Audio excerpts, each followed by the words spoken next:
meus amigos e amigas. Bom dia, boa tarde ou boa noite, dependendo do horário que você está me vendo. Você está no canal virtual da Escola de Educação Emocional.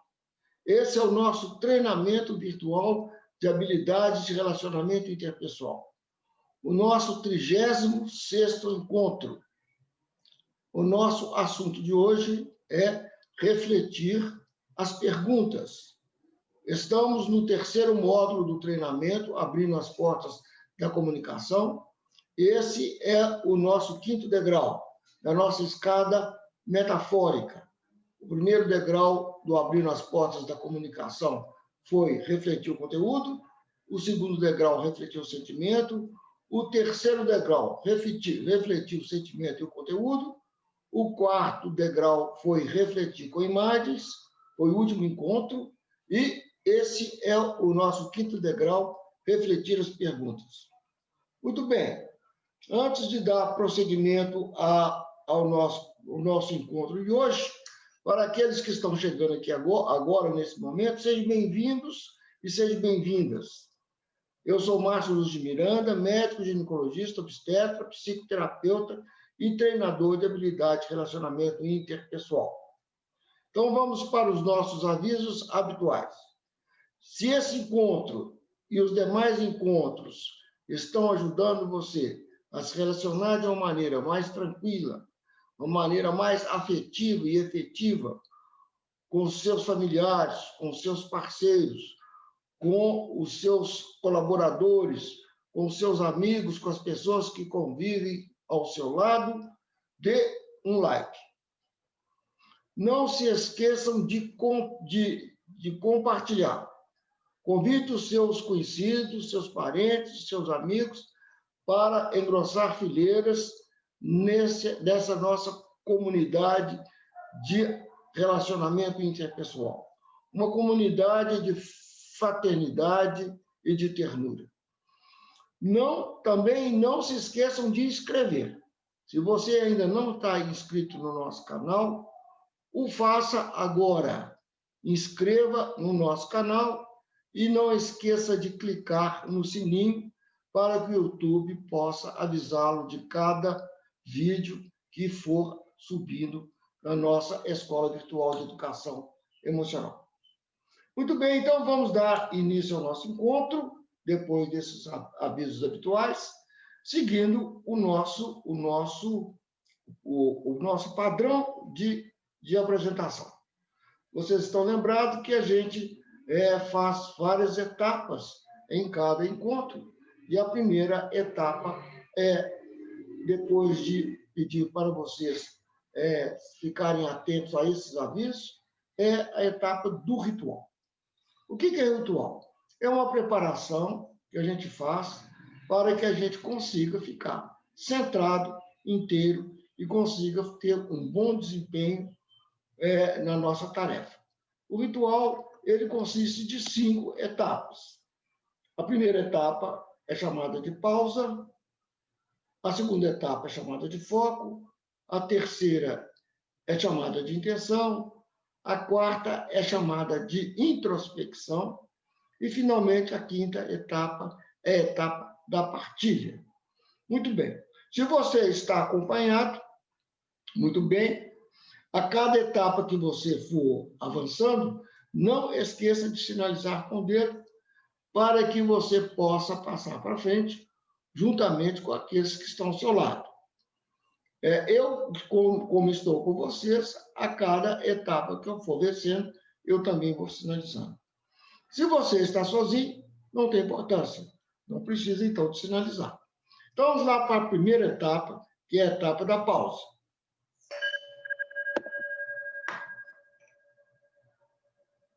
Fixando a atenção em um ponto, eu permaneço nesse ponto até que eu fique completamente concentrado.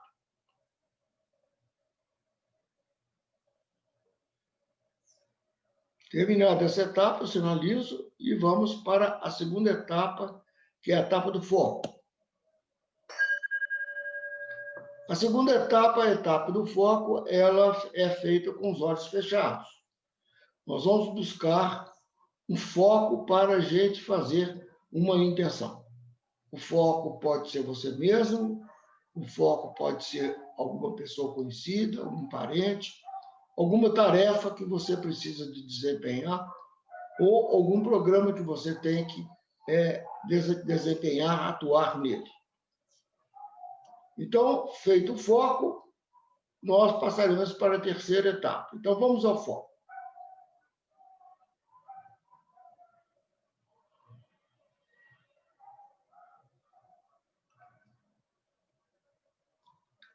Vamos, então, agora para a nossa terceira etapa. De olhos fechados, nós vamos imaginar, vamos ver um desejo que a gente quer fazer para esse foco, seguindo a mesma orientação. Essa etapa é a etapa da intenção.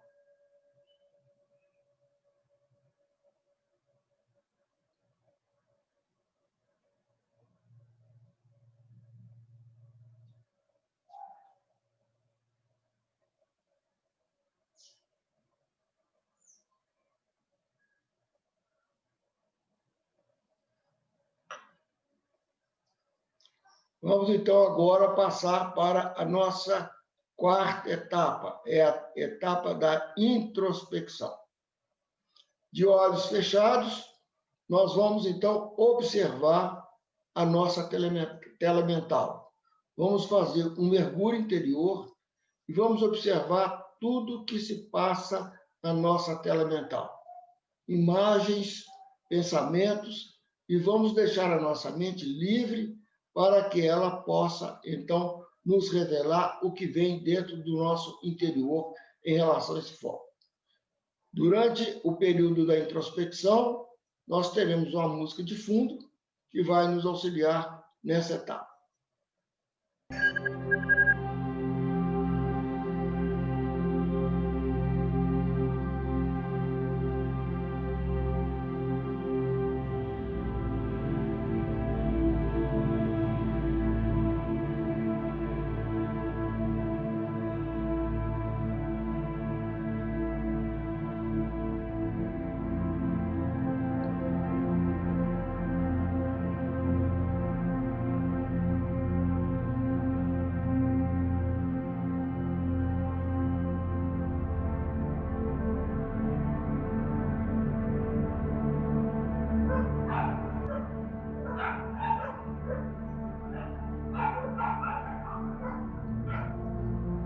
Muito bem, terminada essa última etapa, penúltima etapa, nós vamos passar então para a etapa final, que é a da partilha. Se você está sozinho, está na hora de você usar o seu diário de bordo. Se você está acompanhado, tem a felicidade e a graça de estar acompanhado, você vai fazer a sua partilha, dizendo como que foi a sua pausa, qual foi o seu foco, qual foi sua intenção, e no período de introspecção, o que veio na sua tela mental. Eu vou, junto com você, fazer o diário de bordo. Vou te acompanhar, embora eu sempre tenha vocês para partilhar. Então, vamos lá fazer o diário de bordo. Hoje, dia 29/11/2020, 17h49. Então, a minha pausa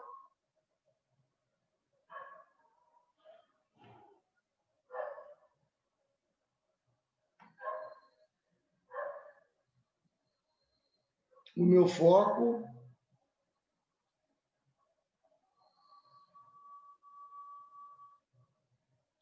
a minha intenção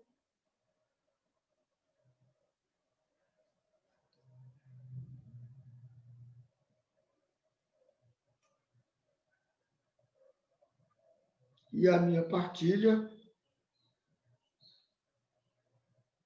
não, a minha introspecção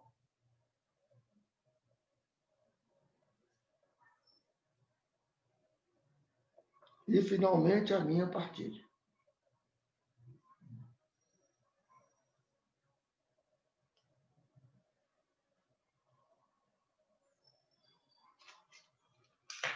Muito bem, o meu diário de bordo está aqui, ó. Feito aqui, para vocês verem, né? Então, vou partilhar com vocês. A minha pausa é sempre feita no mesmo lugar. A possibilidade de estar gravando esses vídeos para você me dá a luzinha da câmera que fica no alto da tela do computador. Ela é um ponto, para mim, de grande efetividade para fazer pausa. Concentro toda a minha atenção nesse ponto, aí os meus pensamentos desaparecem por uma fração de segundo, eu considero a pausa feita e passo para a segunda etapa, que é o foco. O foco, dessa vez, foi em mim. E a minha intenção para esse foco foi saúde. E a minha introspecção, de olhos fechados, então deixando apenas o olhar da mente vasculhar a minha tela mental, me veio uma imagem branca. Uma imagem branca sem nenhuma expressão, nada além do vazio, do branco. Muito bem. Esse foi o meu ritual hoje com vocês. Muito bem. Feito isso, nós passamos para a nossa segunda etapa do nosso encontro, que é a revivência. A revivência é tudo que aconteceu do último encontro para cá, e como que a gente está agora nesse momento. O último encontro, para mim, foi um encontro extremamente significativo. Eu estava afastado da minha atividade hospitalar desde o mês de abril, na verdade, desde o final do mês de março, em quarentena, em confinamento. Por quê? Porque eu trabalho numa área de risco. Eu trabalho em maternidade com movimento grande. Muitos dos pacientes do SUS. Sou septuagenário. Tenho 78 anos. Então, faço parte do grupo de risco para a Covid. Depois de permanecer esse tempo todo afastado, eu achei que talvez eu pudesse, sabendo do risco que estou correndo, pudesse retornar de maneira gradativa à minha atividade, com todos os cuidados, para evitar o Covid. Distanciamento, máscaras, limpeza constante, asseio constante das mãos, desinfecção com álcool em gel e tudo que a minha atividade demanda. Luvas, capotes especiais, descartáveis. Então, tomando todos esses cuidados, eu retornei à minha atividade. Tem exatamente 3 semanas que eu estou retornando à minha atividade aos poucos. E, na semana passada, foi o primeiro plantão que eu retornei desde o final de março. Foi um plantão tenso. Além da própria atividade profissional, que é tensa, a obstetrícia é uma especialidade tensa, é uma especialidade em que você tem que tomar atitudes e medidas assim, sem demora, quando é necessário. Você precisa de atuar de uma maneira presente e rápida nos momentos necessários. É um trabalho que você faz junto com a paciente para ajudar o nascimento das crianças. A paciente fica em trabalho de parto, mas o parteiro também, o obstetra também, fica em trabalho de parto. Né? O parto não é dele, mas o parto é da parturiente e ele vai junto, passo, lado a lado com a paciente. Então, quando eu fiz a última gravação, vocês estão lembrados que eu estava na maternidade que eu trabalho. Muito bem. De lá para cá, o que é que me acontece agora? Terminado o plantão, é o período de quarentena. Estou novamente em confinamento.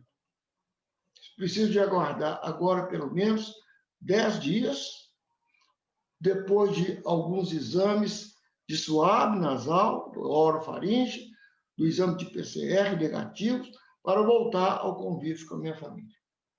Gente, tudo isso se chama pandemia. Ninguém sai inteiro, ninguém sai da mesma maneira que entrou quando tem que atravessar uma pandemia. E, felizmente, as crises são para melhores. Toda vez que nós enfrentamos uma crise e que nós saímos dessa crise, nós crescemos de alguma forma. Esse treinamento virtual de habilidade de relacionamento interpessoal é fruto direto dessa pandemia. Sem poder me reunir presencialmente com os treinandos, eu optei por liberar, por poder disponibilizar todo esse treinamento pelo YouTube.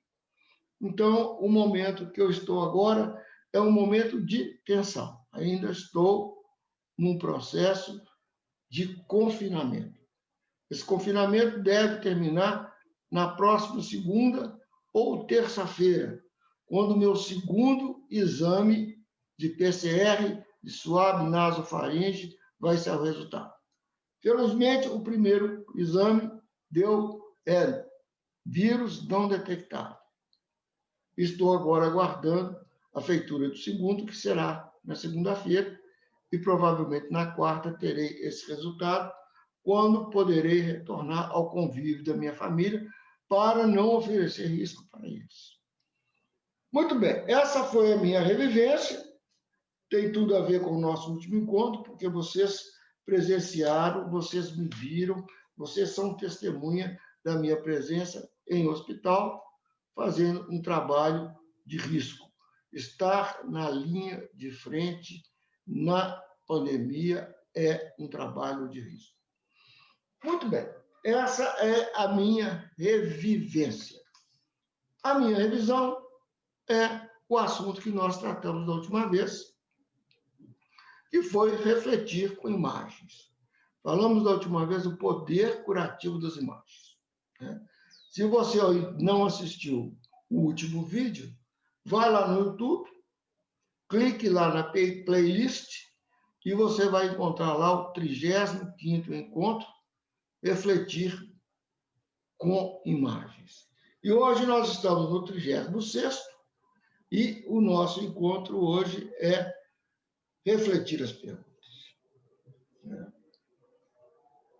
Esse passo é um passo que considero no treinamento o mais difícil, porque é um passo extremamente delicado.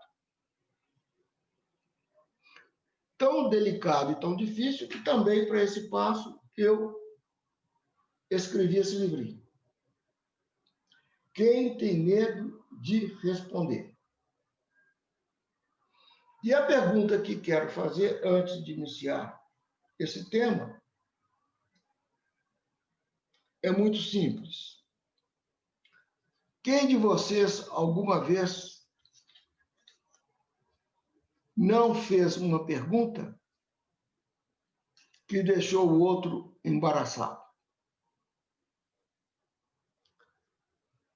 Quantos de vocês já ficaram absolutamente embaraçados com perguntas e às vezes tão embaraçados que até perderam o rumo de casa? Pois bem, a pergunta é um comportamento extremamente delicado e perigoso. Porque a pergunta pode ser uma ferramenta para impulsionar o outro, aquele que está à minha frente, no sentido de crescer, ou para colocar o outro numa situação extremamente embaraçosa. E aí eu preciso de fazer algumas considerações para vocês, né? Perguntar pode ser uma forma de bisbilhotar. Perguntar pode ser uma forma de controlar. Perguntar pode ser uma forma de pressionar. Pode ser uma forma de investigar também. Pode ser uma tentativa de conduzir as pessoas com as quais vivemos por aqueles caminhos que nós desejamos. Mas pode ser também uma forma efetiva de ajudar as pessoas a ter consciência de si mesma e ter clareza. E o grande problema é que nós crescemos numa sociedade que nos fizeram perguntas a vida toda. E agora, tomando consciência dos efeitos que uma pergunta pode ter sobre outra pessoa, como é que nós vamos deixar de fazer com o outro aquilo que fizeram conosco? Como vamos quebrar esse modelo de perguntas indiscretas? E aí a gente aprendeu isso muito cedo, junto com as nossas famílias, porque os pais achavam que o papel deles com relação aos filhos era de tomar conta. Tomar conta, entre aspas, significava cuidar. Mas mais do que isso, tomar conta é ser dono, é possuir. Então, o tempo todo nós crescemos a respeito sobre o regime de perguntas e perguntas e perguntas e perguntas. Onde você foi? Onde é que você estava? Com quem que você estava? E assim por diante. Outras perguntas. E cada vez que os nossos pais nos investigavam, como se eles fossem investigadores, a gente ia se afastando, e aos poucos a gente parava de conviver e passava a viver com eles. Perdia intimidade com eles, eles perdiam intimidade conosco, e nós passávamos a viver ao lado deles e não junto deles. Mas isso também acontece nos casais, principalmente quando um dos parceiros sofre de insegurança, temor de perda, temor que o outro a deixe ou o deixe. Então, o parceiro inseguro, o parceiro amedrontado, também utiliza das perguntas como uma maneira de controle. Muito bem. Então, feito essas considerações, a gente precisa de dizer que existe uma diferença muito grande entre responder uma pergunta e refletir uma pergunta. Eu respondo uma pergunta quando, de imediato, eu dou um retorno para aquela pergunta que me foi feita. Eu reflito as perguntas quando eu faço pausa, faço foco, faço intenção. A pausa é para não acionar o piloto automático e, de pronto, responder aquilo que me foi perguntado. O foco é para ficar atento em que me pergunta, para saber realmente o que essa pessoa que está me perguntando, o que ela precisa ou o que ela quer saber. E a intenção é para ajudá-la a descobrir dentro de si mesma as suas próprias respostas. que são as únicas respostas válidas. As respostas vindo de fora, elas não têm valor. Muito bem. Então, feito isso, eu nunca vou responder de imediato as perguntas que são feitas por mim, para mim. Porque eu sei que atrás de uma pergunta sempre existe uma intenção. E eu não posso responder a nenhuma pergunta sem saber qual é a intenção que está atrás da pergunta. Quando eu respondo uma pergunta sem ter a noção, sem saber qual é a intenção, eu corro um sério risco de dar alguma informação que não é aquela que a pessoa está pedindo, mas dela poder colar essa informação em alguma coisa que está acontecendo com ela. E isso pode levá-la a tomar atitudes que podem ser trágicas para ela e para as pessoas que estão em volta. Então, toda vez que uma pessoa faz uma pergunta para mim, a primeira coisa que eu faço é pausa. Respiro fundo. A segunda coisa é foco. O que será que essa pessoa realmente está querendo saber quando faz essa pergunta? A terceira coisa é como é que eu posso ajudá-la a descobrir as próprias respostas.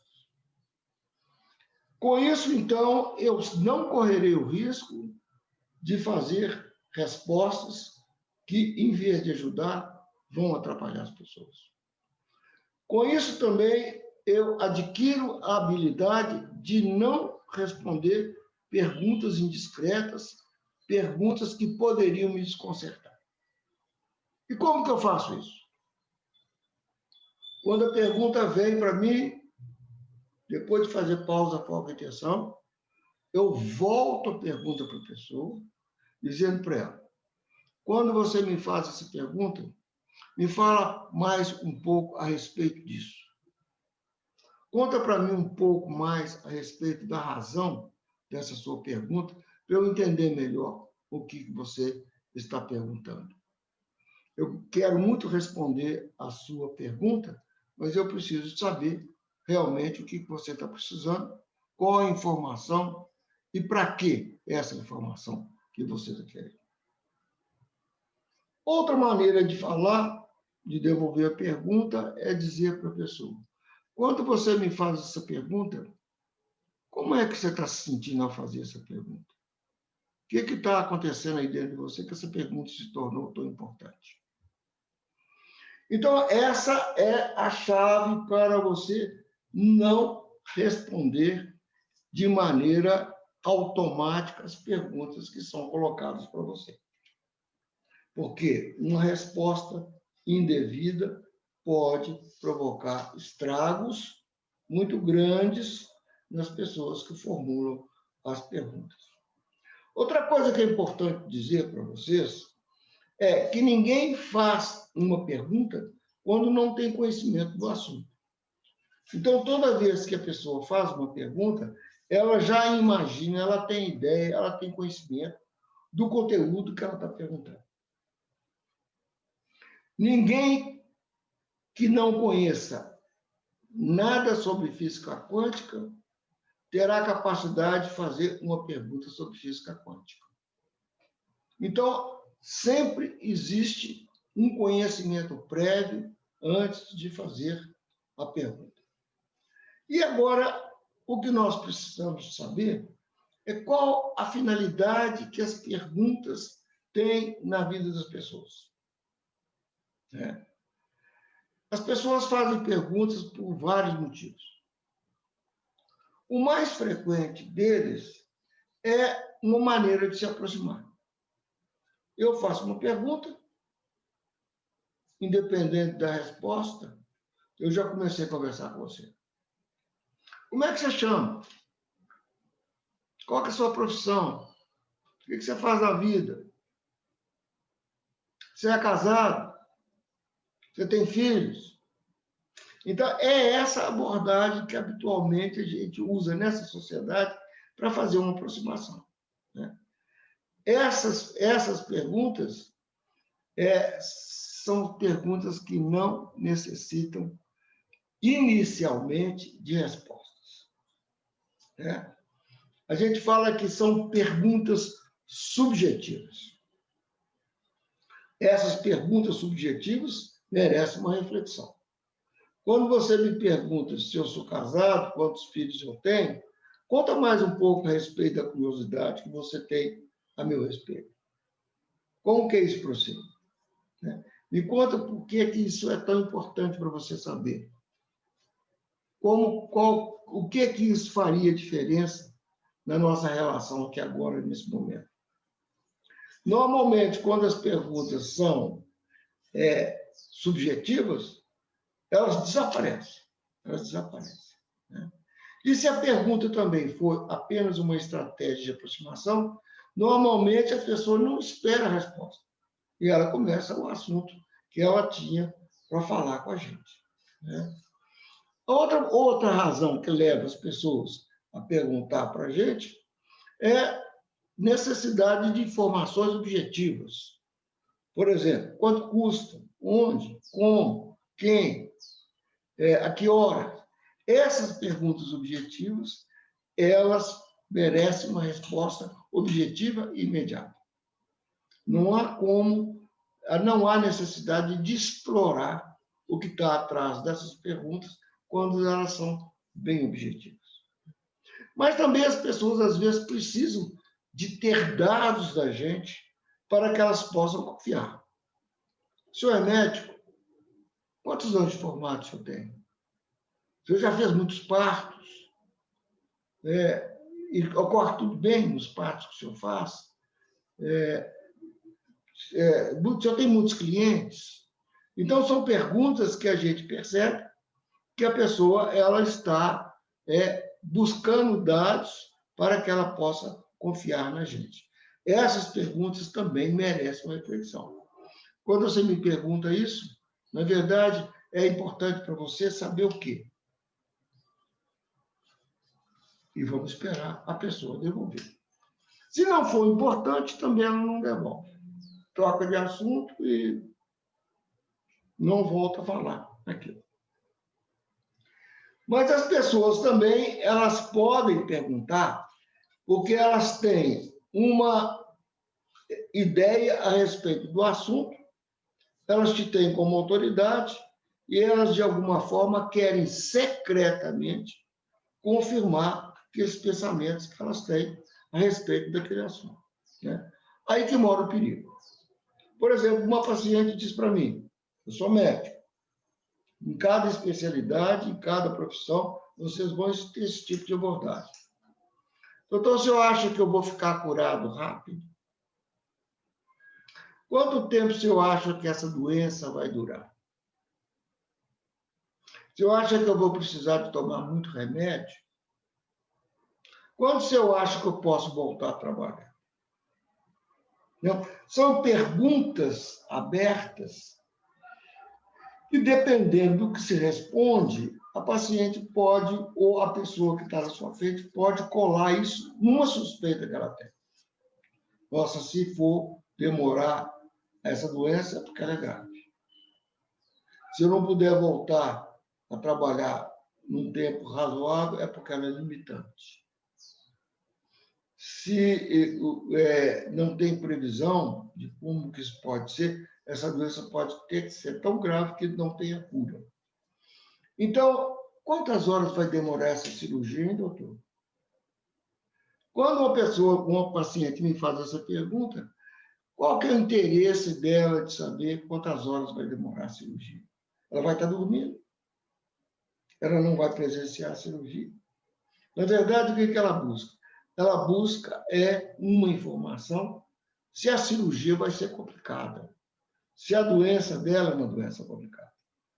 Então, nós não podemos, nessa situação, deixar passar batido e não investigar o que está atrás dessas perguntas que não são objetivas, que são subjetivas. Muito bem. Então, essa é um passo que nós precisamos de desenvolver. Lidar com as perguntas. Ainda preciso dizer para vocês, né, quando é que a gente faz perguntas, né? E a gente chama isso de anamnese. Toda vez que eu preciso de informações para fechar um diagnóstico e cuidar das pessoas. Então, são informações objetivas e eu preciso sempre dizer para as pessoas qual é a razão pela qual eu estou fazendo essas perguntas para ela. Né? Informar para ela qual é a razão e qual o sentimento que eu tenho quando eu estou querendo saber aquelas coisas que eu estou perguntando. Muito bem. Nós vamos acrescentar a esse encontro nosso uma videoaula. E eu espero que essa videoaula ajude vocês a despertar para essa questão das perguntas. Sem antes dizer que a pergunta é uma armadilha para os vaidosos. Os vaidosos são aqueles que, diante de uma pergunta, sobem no banquinho e começam a dar aula. Né? E aí a gente sabe que uma aula dentro de uma sala de aula é algo pesado. Às vezes é algo que nos incomoda. Não é algo fácil da gente escutar. Né? Às vezes é maçante. Agora, vocês imaginam uma pessoa que dá aula na vida o tempo todo. Né? São pessoas de relacionamento muito difícil. Então, preste atenção para não deixar a pergunta alimentar a sua vaidade e fazer nascer dentro de você aquele professor frustrado, que, na primeira oportunidade, começa a dar aula porque não escolheu na vida a profissão de ser professor. Aliás, nós sabemos que o professor não é aquele que dá aula, mas é aquele que ajuda o aluno a descobrir as próprias coisas por si mesmo. Ele apenas é um incentivador do conhecimento. Então, nós vamos ficar por aqui, meus grandes amigos e minhas amigas. Um grande abraço e até o nosso próximo encontro, se Deus quiser. Até lá!